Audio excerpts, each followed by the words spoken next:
I'm sure I'm in the screen. Someone pause me. Oh, bro. Lost my juice. Alright, what's up, YouTube? We already had this before. Rahr and Sons Hazy DC IPA 6.6 ABV. That always makes Vincent happy. So, we're doing it again. Check, check, check. Blah, blah, blah. Okay, so the other day, I asked Vincent if he wanted to shoot a podcast, and he was like, no. So we just chilled. Cheers. Cheers, man. And we started talking about a lot of cool topics that we should discuss on the podcast. And then we got drunk and forgot.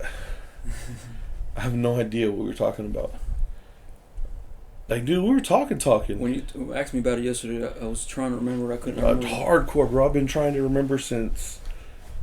on Friday. Since Friday, I've been trying to remember. That was Thursday night. And you know, your boy stays in trouble, so had a rough night. Turned out okay. Somebody's looking out for me. Above, below, who knows? The Watcher. The Watcher. I swear to God, dude, that's the best concept. I saw an Instagram post today where they were talking about, I seen a post the other day. It was like, dear God, can you like not make me one of your strongest warriors this year and give me a year off? And then today I saw the post edited. Someone else had changed it to Daddy in the Sky. And I was like, I mean, so that's the topic we're going to touch on in a little bit. But I did want to talk about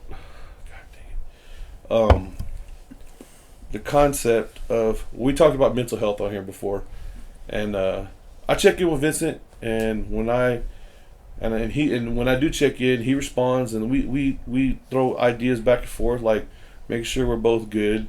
And I think everybody deserves that. Somebody, go find you somebody you can talk to about stuff, and if you can't find them, then look me up on Instagram. You can comment here below and we'll get in contact somehow. But every dude out there needs somebody. Like, it's easier for girls to talk to girls. It's harder for guys to talk to guys. And I'll be the first one to tell you and be like, hey man, let's go grab a beer. Let's figure this shit out. Like, whatever you're going through, let's talk it out. If there's any way to make it any less painful or less influencing in your everyday things, then let's just talk about it. Oh shit, hold on.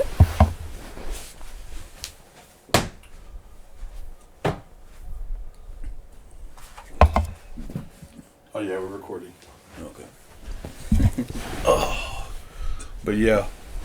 So we want to touch on that, like, just to make sure that everybody out there got somebody.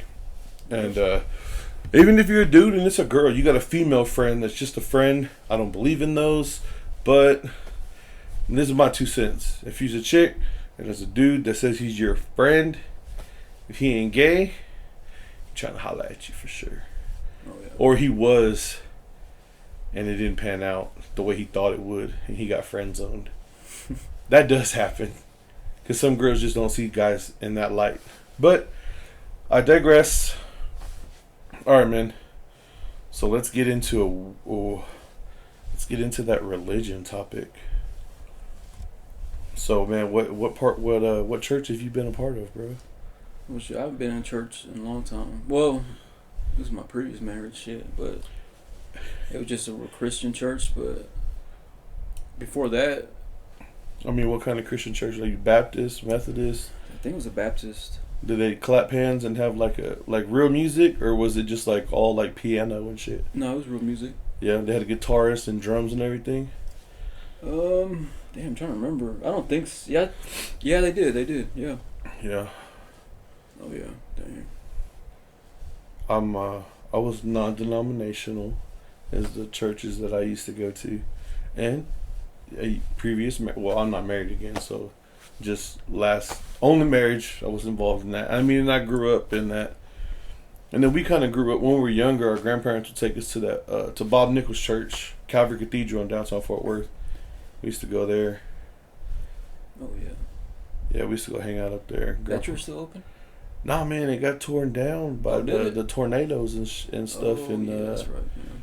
Jesus, how long ago was that? Like 2001, 2002? They used to have that prayer tower power, and you call in their little phone and somebody would be there to pray with you on the phone all the time, like a suicide hotline basically. Yeah. But they just had somebody to pray with you. Which, they move it to? They move it somewhere else? Yeah, they moved it off of 35. It was over there at 35 in Northside Drive in Morningside. I think that's it. I think that's the exit. But now it's Mercy Culture. It's a different church bought all that out. So now it's a whole nother pasture. I mean, Bob Nichols was like way up there in age. So he was preaching when we were little kids, and he was old. Yeah. So. But that was a big church, wasn't it? Yeah, it was a big church, dude. That was probably one of the biggest churches in Fort Worth. You know what it? Yeah, it was like big. It was big in there too. Yeah, it was like the size of a normal church, just for the kids, and they would give us like full size candy bars and shit. Oh, playing that quiet game. I don't remember playing a quiet game. Yeah, everybody quiet. I just remember eating candy bars. I don't understand. Everybody was quiet, so I mean, how you get any? Everybody got candy, right? No, I remember that, and then I do remember, like, highly illegal now, but when we were little kids, we used to just ride around everywhere in the back of Grandpa's truck. Yeah. We'd all be laying down in the bed of the truck, fucking rusty-ass nails, fucking shit from the construction site, and be like, what, you, me, Arindia, Eric, maybe Robert, our cousin, maybe. Yeah, I think he was there most of the time. Honestly, I really only remember the four of us for a lot of the time. Because Robert was older than us, so... Yeah, he was starting having friends. Yeah. But yeah. Remember that church down the street? Or not down the street, but... There's a church back there. That one by the Robert's house? Yeah, you pass that. Yeah, you pass his house. You just keep on going straight at that cross. Yeah. I remember that church. That church's still there. That church's still there, yeah. They still have a ongoing, what is it called? Benevolence ministry there, where they... help people out with like their bills and stuff. Oh, for real? Yeah. Yeah, I mean they're helping out the community out there. That's one thing I give churches where I mean, they're tax free. Like churches have their tax ID number. They don't pay taxes on certain things and stuff, and that's cool. Like I ain't got nothing against it. But at the same time, there's some churches that they're just racking up these dollar bills, y'all, like getting rich. Oh yeah. Like Kenneth Copeland. I mean, I've been to some of his events, bro. I came home with 6 bags of candy one year from his Halloween festival or fall festival. Yeah. This dude had 50 jump houses. They were just handing you bags of full candy bars. They had good Oreo candy too. Yeah, it had Oreo candy bars that hadn't even come out yet in their stuff. I'm like, what? It's like, dang, he got the hookup. He knows about all the new snacks. I was like, dang. But they also had like 50 armed off-duty Fort Worth police officers there, like ready to post up if something goes down. But, I mean, so what was your experience with the church, man? How do you feel about it? I mean, there's nothing wrong with it. And I really need to go back. Or, just to go. I really do. But I was talking to a buddy this week, or last week about that. Like, thinking about, like, dude, like, I don't know where I stand on a lot of my beliefs anymore. Yeah. Because, I mean, I was in the church for 13 years. Got married in the church, and then of course failed marriage has a lot to do with that. Like, because I mean, majority of my marriage we were in a church, rooted and grounded. We were in a couple of different ones. I'm not gonna name names of churches and stuff because it's just. I remember y'all was going all the time. Yeah, we would go all the time. Or y'all would be in. And we would try, and then sometimes we miss. Well, I mean, life happens, and. But like, I don't really know where I stand anymore with all of it, because after everything, it's like, people are like, oh, you blame God. I was like, I don't know if I blame God, but I do feel like there's certain things that happened that maybe would have played out differently if I wasn't in church. Yeah. So I don't know, but I mean, and I'm never gonna know. Those are just some of those questions that you gotta sit there and live with. Like, well, I don't fucking know. Yeah. And I don't. So now I drink beer and we shoot a podcast and we talk about weird shit like this. But I don't know where I fully stand with all of it. Like, is this something that I want to get back into? The one thing I do miss is the community. Like you go to church on Sunday and then there'd be like certain groups of people that go, oh, we're gonna go out to eat. So everybody would go out to eat together.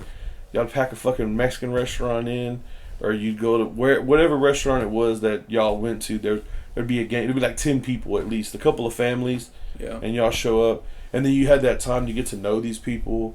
And I remember going to like people from church that had cookouts and stuff at the house and kickbacks. We'd watch football games and stuff. I used to be in the fantasy football league at the church. I miss that stuff, dude. Like, honestly, I'll be 100% blunt. I do not miss waking up every Sunday morning and trying to get everybody ready and hauling ass up there to this building, dropping the kids off in the children's ministry, hauling ass into the sermon, and then sitting in there, and then sometimes just hearing it and be like, man, I could have just watched TV. Like, I'm not gonna lie. Like, there's churches that are like that. Like, I didn't get nothing out of this. Yep. And like, it was just like, I felt like this was just for show. And I feel like that's what a lot of stuff at church is. And I'm not coming against it. Like, if you find love in the community and you feel like it's helping you, I just told him I've been thinking about going back to a church. But there's just some things that happened and some aspects of it that I'm just not like 100% on. Yeah. I remember going to the Mormon church. Man, them being in the big church. Is that what we were talking about? Were you baptized Mormon? Yeah, I think we did bring that up somehow. We did. We were talking about that the other day when we were drinking. Yeah. Yeah, I think my mom really didn't know what kind of church it was. I think they was came just a church to the house, you know. Yeah. And just for us to get out of the house on Sundays mornings and stuff, they'll come pick us up in a big old van, like the one that Grandpa used to have. Yeah, that's what they said. That's what my mom and Theo David and your dad would talk about, that they would go to church on Sundays just to get out the house. Yeah. But I mean, it was still kind of regular. It was church. But I mean, it was church. Yeah, like, I mean, it was just, you had to read 2 books. 2 books. Book of Mormon. That's too many books for me. Does it come on a podcast? Can I listen to this on Spotify, Apple Music, anything? You know, I really don't remember the Book of Mormon. Like, what was it about? Or bro, I got one in my car. I went to Hop Dottie on 7th, mm-hmm. and I was drinking my Voodoo Ranger as usual, and I think I had a burger, and then I walked back to the car, and there was a Book of Mormon on underneath my windshield wiper. A little one? No, bro, it was a full size book, like thicker than a Goosebumps book. I was like, oh, they just left the whole book. Like, what is it? The Gideon Church, or not the Gideon Church? They give you those little orange ones. Yeah. Those little bitty ones. It's just the New Testament. I was like, nah, man, they gave me the whole Testament of Mormon. I was like, dang. Yeah. When we're doing class, think it's still in the car. It's like class with the kids. It's been a while, and then after we'll go to big church, you know, with everybody, and they'll give us. I remember eating bread and grape juice. They took communion. I guess, yeah. Yeah. One of my favorite parts. Getting a little piece of bread. Some church get out crackers. Yeah. If I was gonna give communion to a children's church, I'd be having like sugar cookies, snickerdoodles, and soda. Send them home with sugar in their system. Yeah. Fuck your parents. I remember Pat. He was an older guy, but man, he was so boring, dude. That was your favorite though? No, that was not my favorite. Oh. I'm saying, like, when we go back to big church or whatever with the grown-ups, and it's just him reading. He's like, I don't know, he was just reading right out of the book. It was just boring. He wasn't funny or nothing. I remember we went to, I'll name drop some churches because, so like when I was younger, when I was like in high school, we used to go to Overcoming Faith in Arlington or Mansfield on Eden Road, and Gene Lingerfeld was the pastor there. He's still the pastor there. And back then, man, Gene Lingerfeld, he was 3-piece suit with a Rolex, had a Bentley, like he was the man. Like, dang, that fool's got a Rolex. He had a Bentley, his wife had a Bentley, and his son also had an Escalade. And I was like, dang, they're balling. But like a lot of people were like, oh, he was taking the church's money and blah blah blah. Nah, man, fuck that. Gene Lingerfeld did motivational speaking. He used to do audio tapes. That's how far back he goes. Audio tapes and motivational CDs and stuff. But his big preaching and teaching moments were tithe 20%, save 20%, and live off of 60%. And me in my head, like, if I made enough money to do that, I wouldn't have an issue doing that. Yeah. Like, a lot of people don't, man. Yeah, dude, like if you make, like if you do the math on that, so let's say you got a good job, $200,000 a year, and you're gonna say, I'm gonna save, what is that, $40,000 a year, and give the church $40,000, but you still got 120 for bills, your house payment, your car payment, vacations. Like, man, if you're living and operating in that area, what you doing, man? Like, you need an apprentice? Like, you want to teach me? No, the Bible teaches 10%. But he would teach to give above and beyond the tithe. Like, your 10% is your tithe. That's basically what you owe the church, is what he would say. Like, the other 10% is your offering. And he says, give with an expectation. Like, if you're doing more than God requires, then you should. He would never be like, God's going to do more for you. But he goes, but you should. If you're doing more than required, you should expect. And, I mean, you walked around that full parking lot that had Acuras, Cadillacs. Oh, everybody? Everybody was balling, man. Like, they held strong in that. Yeah. And he had a private school he built. They had all Apple computers when they first opened up. I don't know what they're running now. But I was like, dang. And he said he had like frosted tips. And he was in his 40s. He was like, all right, bro, do your thing. Like, the dude's got a Bentley and a Rolex. I ain't mad at you. What about a guy from Houston? What's his name? Joel Osteen? Yeah. Yeah. Oh. I mean, I ain't gonna come at Joel Osteen like too aggressive, because, I mean, I know pastors that have come against him and they're just like they fucked up. Like, oh, you shouldn't listen to that fool. And Joel Osteen's still down there living the life. He's living what he's portraying on TV, and he's got this big church, but at the same time, people always want to come at him and like, oh man, well, he's just in it for the money, and his dad was a good pastor, but he really wasn't. He's really not all that. I'm like, I mean, Joel Osteen, when I've listened to him talk before, he's talking about living in that abundance, which I'm not mad about. Like, I want to live in that abundance. I want to have money. I want to have the better things in life. And he's just talking about be a good person. And like, he don't never say nothing that's like fucking crazy or outlandish. Like, I don't know what you would say. Like, oh, let's fucking sacrifice a goat to God or some shit like that. He don't say nothing like that. He's just down there like, live your best life, be a good person, take care of those around you. I mean, in all honesty, like, that's not a bad way to live. But I'm too much of an asshole to be that kind of person all the time.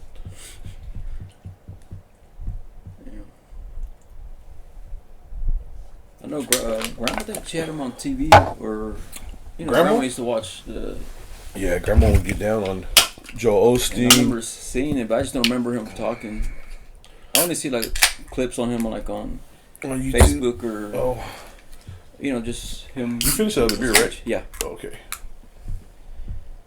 We got it went down quick. It's good. I know. I didn't know what to buy. I went to the store. I was like... Where'd you stop at the... this Albertsons right here. Oh, okay. Albertsons. But yeah, dude, I just think religion is finicky, man, because, like, I've heard so many people talk about... A pastor I used to go to church, to his church, he would talk about Christianity is the only religion that God came down to be man and live as man. And it's like, okay, that's cool, man. But in reality, God created man. And like, then we can get into like the sinister shit that they don't want to talk about that was supposedly in the Bible or supposedly happened. Like Adam's first wife. Like, we get into shit like that, and it's like, who's here to prove it wrong? Yeah. Like, who's going to tell me that Adam didn't have a first wife? And if you're watching this and you do research, don't do the research. It's bad shit. She's the queen of hell. Fuck off. Let's leave it alone. I'm serious. I don't even know about this. Okay. So you can do the Google foo if you want, but I'll give you the gist of it. Adam had a first wife that was created as equal. Mm-hmm. And her name was Lilith. And she's been portrayed in TV shows and stuff, but the only time I've ever heard her like in a major production TV show was Sabrina, the new Sabrina they made on Netflix. Mm-hmm. They portrayed Lilith in that show, and Lilith was basically, she was equal to Adam, and she did not bend the knee. She did not submit to him, and it goes against a lot of the teachings that the Bible talks about. Now, I'm not saying that Lilith is real. All I'm saying is that some of the stories kind of make sense in my head. Because I'm about to look that shit up, man. That's crazy. And that's why Adam was put into the sleep, and his rib was taken to create Eve. So she was part of Adam. So she was submissive to Adam. That's how the story goes. I'm not sitting here telling y'all that, oh, this is what really happened. I don't know. I have no idea. I'm not a theologian. I do not know about any of that shit. Well, I mean, I know about the Bible from back in the day. I'm gonna tell it to Kenneth's mom. You know, Adam shit, bro. Bro, you know the last time I prayed with somebody was with Kenneth's mom at your housewarming. Yeah, I prayed with her that day, and then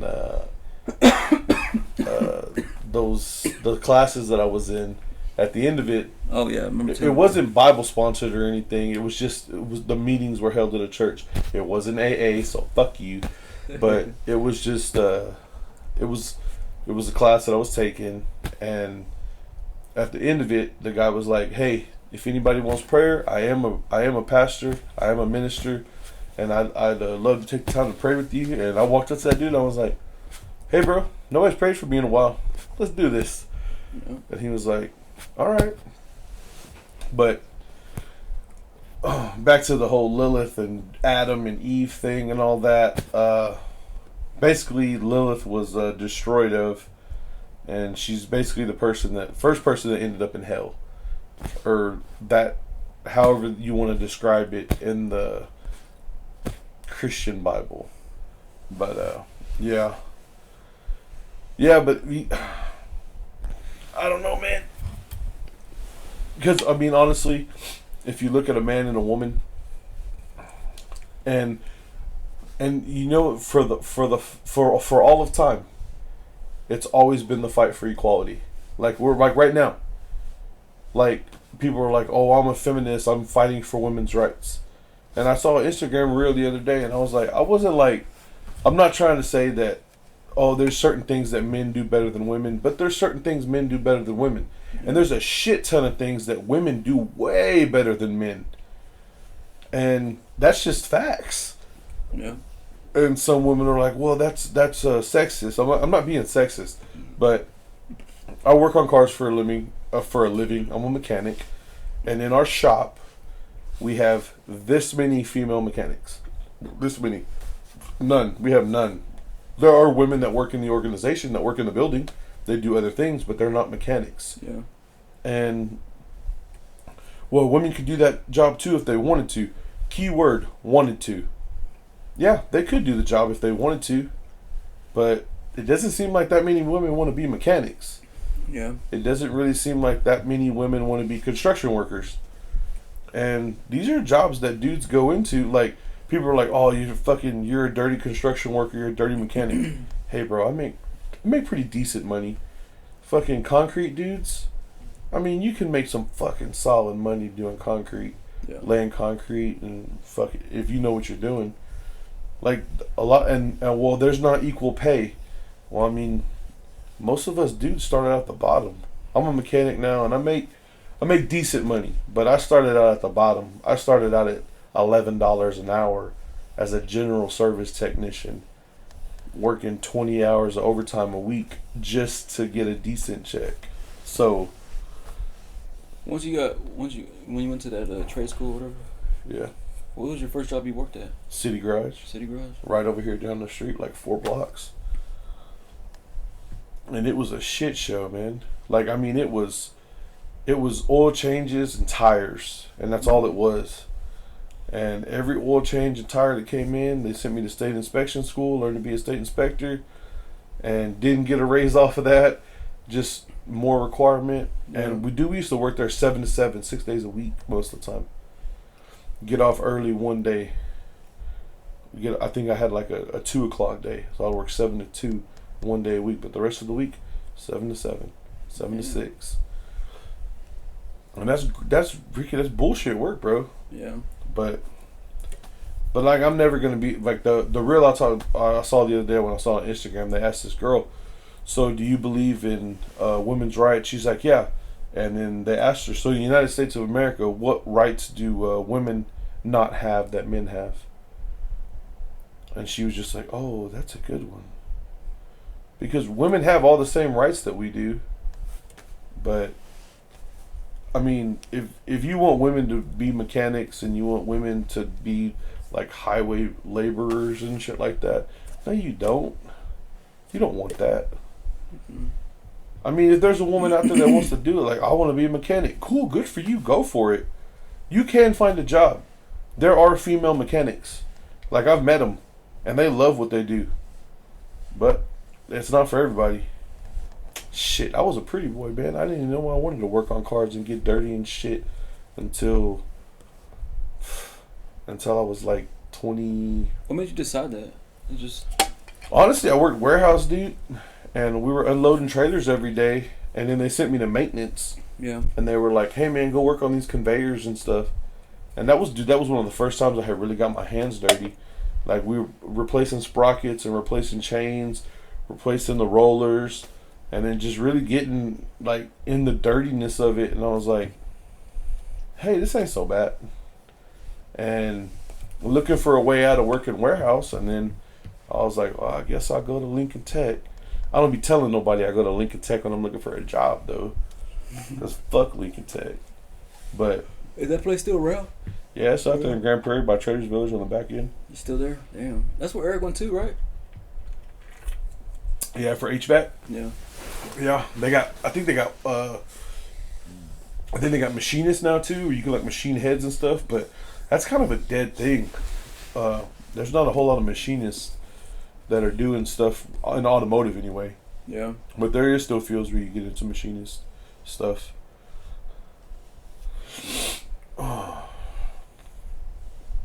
But yeah, so I don't know, man. You know, what I do miss out of the church is just community.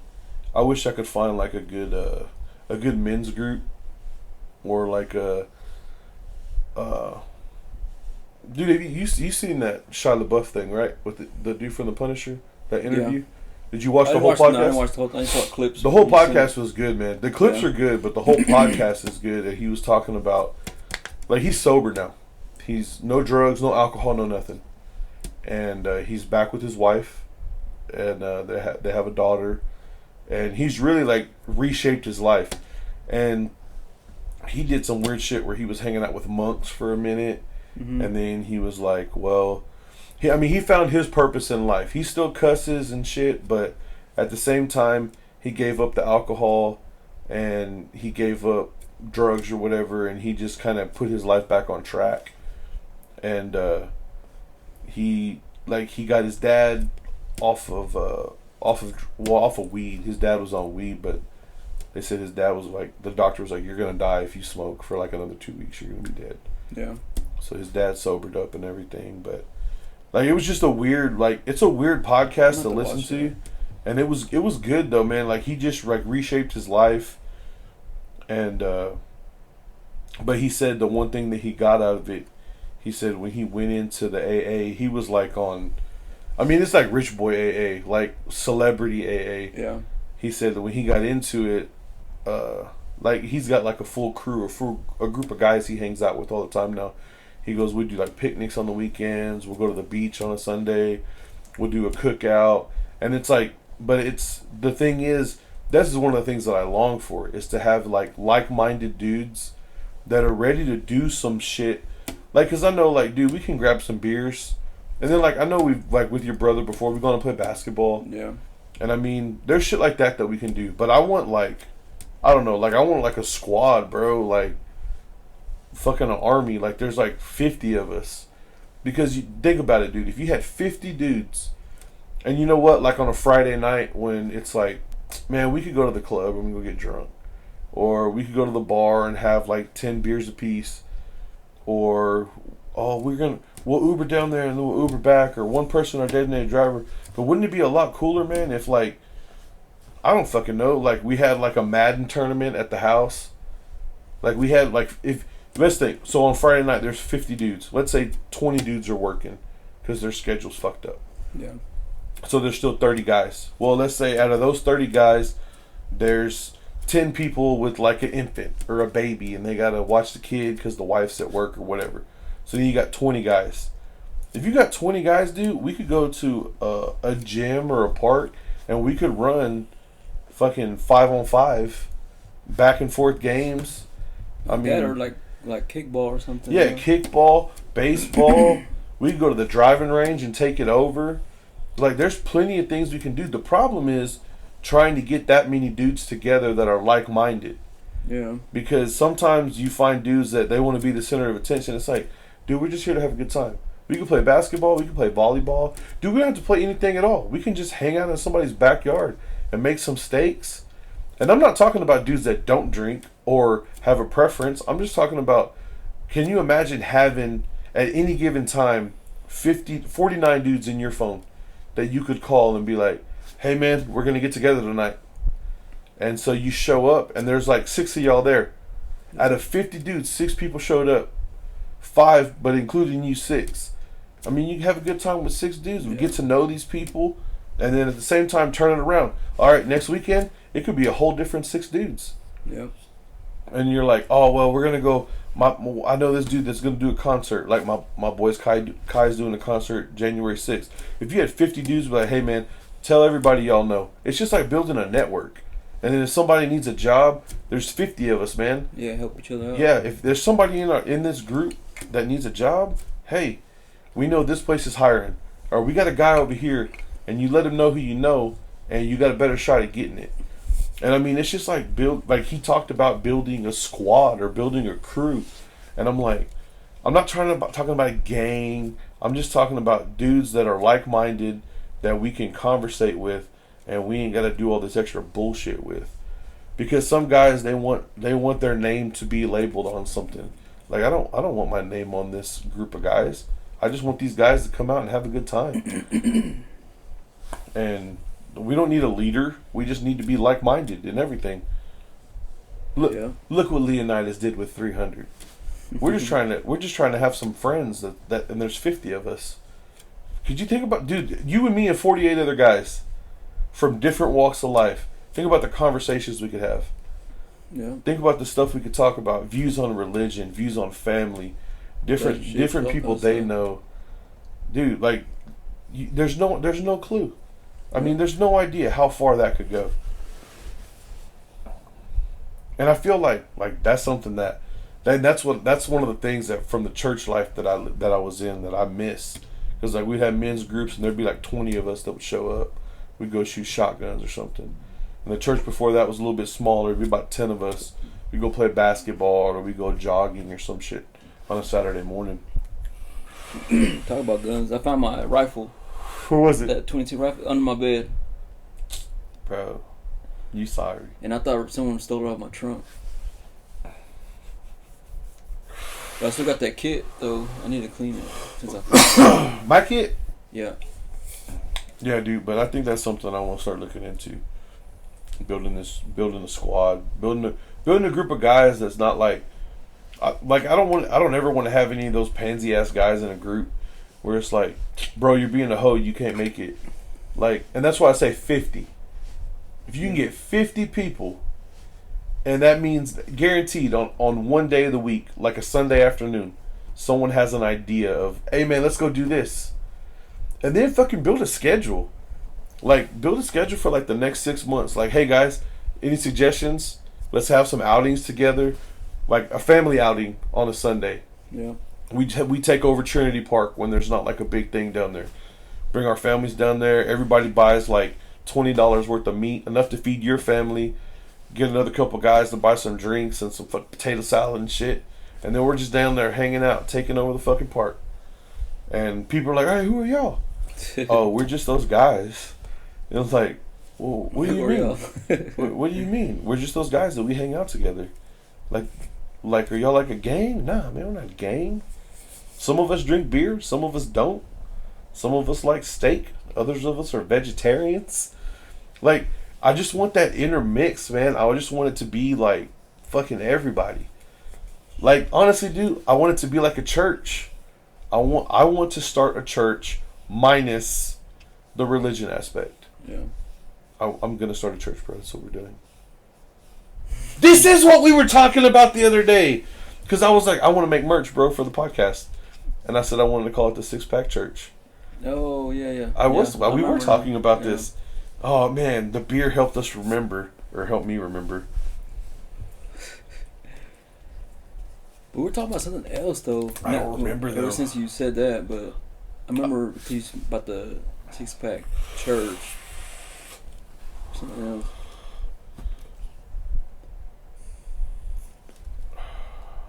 Oh, we were talking about my... so this is something I want to do to homeless people. All right. Like, I'm not an asshole. Like, I know there's legitimate homeless people out there. And I give them beer all the time. I'm talking about, like, homeless people that you know are homeless and they're, like, professional homeless. Like, all they do is stand on the corner and beg for money. I'm talking about those people. So, I told Vincent, and I was telling my mom when we were sitting there the other night after we tore up that Little Caesars. Yeah, that just sounds good right now. You just ate. Anyways, I said I'm going to start carrying $6.66 around in a Ziploc bag. And when they said, can you spare some change? It's like, I'll give you this $6.66 if you sell me your soul right now.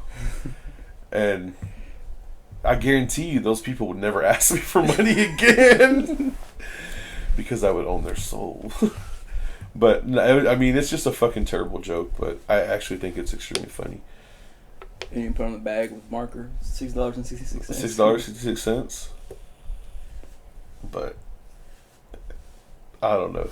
I think remember that post on Thanksgiving Day I told you about? I think it was on Facebook. I saw that to be unbaptized. Oh yeah, the Satanic Church is unbaptized. $10 or something. And you get a plaque and stuff. That's what's up. Or not a plaque, but kind of like a diploma thing, you know.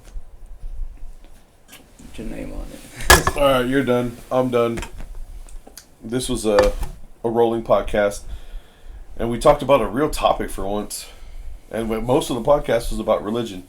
So, if you love Jesus, go to church on Sunday. If you love Satan, I don't know what y'all do.